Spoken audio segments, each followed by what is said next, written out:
Hello guys welcome to my YouTube channel Anusha Maharjan. र आज चाहिँ मैले ल्याएको छु भिडियो ल्याउन लागेको छु चटपटे घरमै बनाएर खानला। सो त्यही भएर के राखेर चटपटे बनाउँछौँ हेर्दै गर्नु होला। यहाँ छ लसुन, हरियो लसुन र धनियाको पत्ता, अनि त्यसपछि कागती, गोडबेडा र खुर्सानी र हरियो, अनि यहाँ भुजिया छ। अरू सामान चाहिँ म अलिअलि गरेर देखाउँदै गर्छु। फर्स्टमा चाहिँ राख्नेछौँ प्याज। अब प्याज काटेर म तपाईँहरूलाई देखाउँछु। ल गाइस फाइनली प्याज चाहिँ काटियो। अब यो प्याजलाई हामी हाल्छौँ बाटामा। यत्रो बाटामा चटपट बनाएर खान लाग्छौँ है हामी।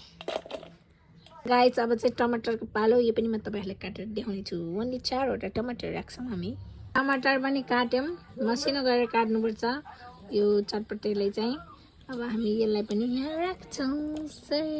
अब रहेको छ हरियो खुर्सानी, डल्ले खुर्सानी। यो चाहिँ एकदमै पिरो हुन्छ, सो धेरै हालेन म ओन्ली 5वटा।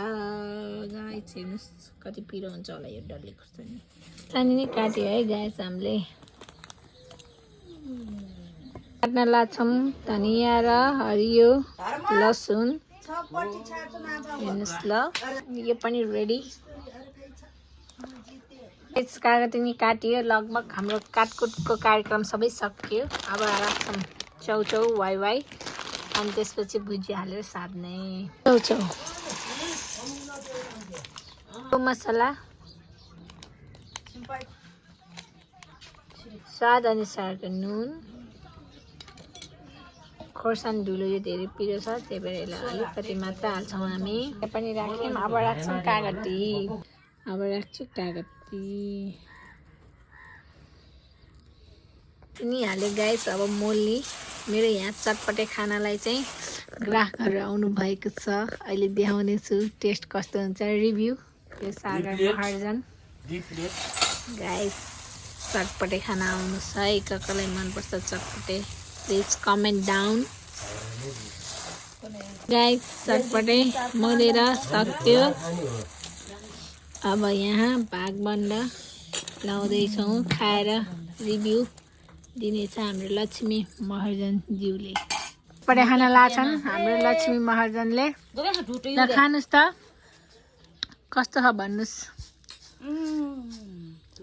मिठो छ, नुन अमिलो पिरो चास्छ।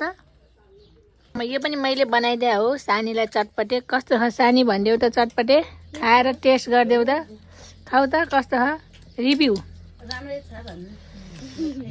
लजाउँ चाहिँ यिनी अलि। कस्तो छ सानी चटपटे? मिठो छ। के भन्न चाहनुहुन्छ मेरो सब्सक्राइबरहरूलाई भनिदेऊ त सानी।